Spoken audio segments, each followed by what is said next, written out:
Salam Sobat BSJD, selamat pagi rekan sekerja di dalam ladang milik Tuhan, para pendeta, vikaris, penetua, diakon, anggota jemaat, guru agama, guru sekolah minggu, majelis, dan seluruh anggota jemaat Gereja Kalimantan Evangelis dengan tugas dan tanggung jawab masing-masing yang saya kenal maupun yang belum saya kenal.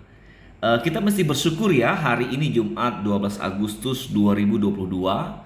Tuhan sungguh baik, masih memberikan napas kehidupan bagi kita semua. Saya, Pendeta Tom Chandra, Kepala Departemen Marturia dan Diakonia Majelis Sinode GKE, akan mengajak Sobat BSJD membaca firman Tuhan dari Lukas 11 ayat 28 yang bunyinya sebagai berikut. Tetapi ia berkata, yang berbahagia ialah mereka yang mendengarkan firman Allah dan yang memeliharanya. Sobat BSJD, apa sih kebahagiaan kita yang hakiki?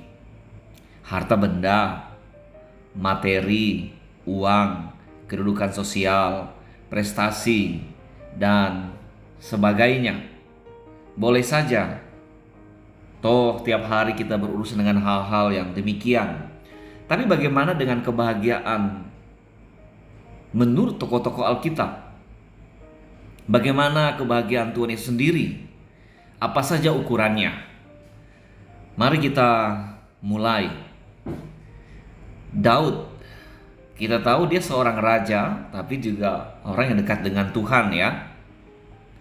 Menurut Daud, dalam Mazmur 119 ayat 2, dia berkata begini: berbahagialah orang-orang yang memegang peringatan-peringatannya, yang mencari dia dengan segenap hati.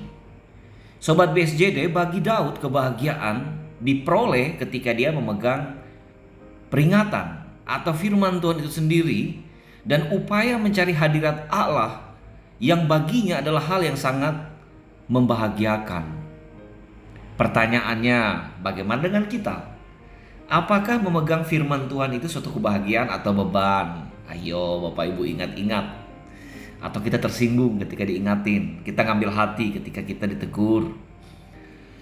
Apakah kita bisa menemukan hadirat Tuhan seperti yang Daud katakan merupakan kebahagiaan jika dia bisa mencari Tuhan dengan segenap hati? Apakah kita bisa menemukan hadirat Tuhan ketika dalam ibadah-ibadah tertentu kita tidak bahagia, mungkin karena lagunya salah, pembacaan Alkitabnya salah-salah, tapi masihkah hadirat Tuhan itu ditemukan? Karena kebanyakan kita jujur ya protes, karena kita ingin sesuatu tuh yang bagus, yang baik, sehingga kita terinspirasi, terberkati. Kalau tidak sampai itu, biasanya pulang ngomel nih, pulang ibadah. Tapi bukankah mereka yang melakukan semua itu sudah persiapan, tapi tidak mencapai ekspektasi kita, sehingga kita tidak bahagia? Tapi bagi Daud, mencari Tuhan dengan segenap hati adalah kebahagiaan. Jadi mungkin kalau dalam ibadah tertentu kita ikuti, kita merasa tidak dibangun atau merasa tidak diberkati, marilah kita mencari sendiri ya. Bayangkan lagu-lagu yang kita nyanyikan bahwa itu lagu-lagu perjalanan iman kita. Ketika firman Tuhan dibacakan, kita sendiri yang bicara dengan Tuhan dalam hati kita, begitu. Bagi Daud, kebahagiaan itu adalah memegang firman Tuhan atau peringatan-peringatan Tuhan dan mencari Tuhan itu dengan segenap hati. Tokoh yang kedua yang saya ambil nih dalam BSJD hari ini, Rasul Petrus. Dalam 1 Petrus pasal 4 ayat 14 mengatakan, berbahagialah kamu jika kamu dinista karena nama Kristus, sebab roh kemuliaan, yaitu roh Allah, ada padamu. Bagi Rasul Petrus sendiri, penderitaan, aniaya, dan nista adalah kebahagiaan. Wow, luar biasa ya. Bagi Petrus tak perlu dihindari, apalagi membalas orang-orang yang melakukannya. Sebab itulah kebahagiaan. Jadi Petrus berusaha menemukan kebahagiaan meskipun itu menyakitkan. Nah kalau kita sih, ya kita sudah batasi ya. Kalau nggak berurusan dengan harta benda, materi, uang, kedudukan sosial, prestasi yang menguntungkan kita nih ya, biasanya ya kita, kalau yang menguntungkan ya kebahagiaan, kalau tidak ya Susah kita mengklaim ini kebahagiaan. Boro-boro kalau ada yang menista kita atau menganiaya kita. Tapi bagi Rasul Petrus, itu juga kebahagiaan. Kebahagiaan itu menjadi sempurna karena roh Allah, kata Petrus, yang mengerjakannya dalam diri orang percaya. Nah, inilah kekuatannya. Ya, tak kala kita disakiti, puji Tuhan. Tak kala kita dikecewakan, haleluya. Tuhan membentuk saya di kejadian-kejadian seperti ini. Tuhan sungguh hadir memberi kesabaran kepada saya supaya saya tidak mengikuti yang seperti ini, dan justru membalasnya dengan kebaikan. Nah, itulah versi kebahagiaan dari Rasul Petrus. Ada begitu banyak tokoh ya, tapi saya pakai Daud, Rasul Petrus, dan yang terakhir yang kita baca tadi, menurut Tuhan Yesus sendiri. Bagaimana nas kita hari ini? Tadi dikatakan yang berbahagia ialah mereka yang mendengarkan firman Allah dan yang memeliharanya. Lukas 11 ayat 28. Ini sering dikutip dalam liturgi kita untuk menutup pembacaan Alkitab. Jadi ada yang membaca sesuai kutipan, ada juga yang menambahkan dan yang memeliharanya sehari-hari. Saya pikir tidak ada kesalahan ya. Mungkin hanya penegasan dari liturgus. Tapi kan yang penting kita tahu bahwa ini dasarnya dari firman Tuhan dan tujuannya jelas. Nas hari ini ya, Lukas 11 ayat 28 ini menjelaskan tentang kebahagiaan Tuhan Yesus. Ukuran kebahagiaan Tuhan Yesus itu ketika kita dekat dengan firman-Nya. Yang berbahagia adalah mereka mendengarkan firman Allah. Dekat dengan firman-Nya yang pertama. Yang kedua, mendengarkan firman-Nya. Dan yang ketiga, memelihara firman-Nya. Jadi inilah wujud kebahagiaan Tuhan Yesus. Dekat artinya hidup kita tidak jauh dari kehendak-Nya. Selalu dalam lingkaran persekutuan. Setiap makan kita berdoa, setiap bepergian kita berdoa. Sebelum menghadapi persoalan-persoalan di mana kita harus mengambil keputusan yang berat, yang ringan, ya selalu berdoa. Sebelum menghadapi masalah di mana kita tahu bahwa tidak ada kekuatan lain, selalu dengan doa. Artinya dekat, ya, dekat dengan firman-Nya. Itu yang pertama. Yang kedua, mendengarkan, artinya dengar-dengaran dengan suara Tuhan. Tuhan kan bicara nih di hati kita. Kita ditegur, kamu salah, kamu datang terlambat, kamu tidak persiapan. Itu suara Tuhan. Kadang-kadang juga dengan orang-orang di sekitar kita yang mengingatkan, yang menasihati, itu juga perpanjangan tangan Tuhan. Karena itu Sobat BSJD, jika suara dunia begitu kuat memengaruhi gaya hidup kita, ya, kita kan sering dengar-dengaran nih.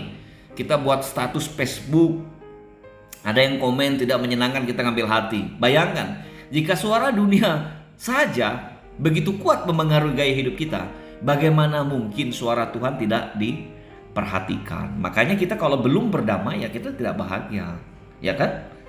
Kalau kita belum meminta pertolongan kepada Tuhan, kita belum lega. Ketika kita tidak mengakui dosa-dosa kita kepada Tuhan, beban kita tuh masih ada. Ikut-ikut persekutuan, pelayanan masih ada yang kurang.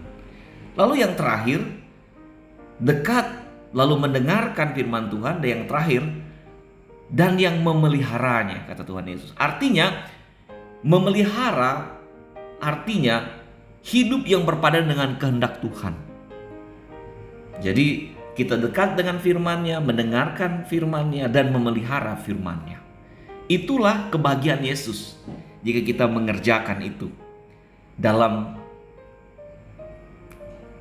pengajaran yang lain, Yesus mengatakan, tetapi carilah dulu kerajaan Allah dan kebenarannya, maka semua itu akan ditambahkan kepadamu. Matius 6 ayat 33. Jadi materi penting, prestasi penting, kedudukan sosial penting, apalagi Bapak Ibu, keuangan penting, ya, jodoh juga penting, tapi tidak mendesak. Yang penting dan mendesak itu adalah mencari kerajaan Allah dulu. Dengan apa? Mendengarkan suaranya. Amin. Dekat dengan kehendaknya. Amin.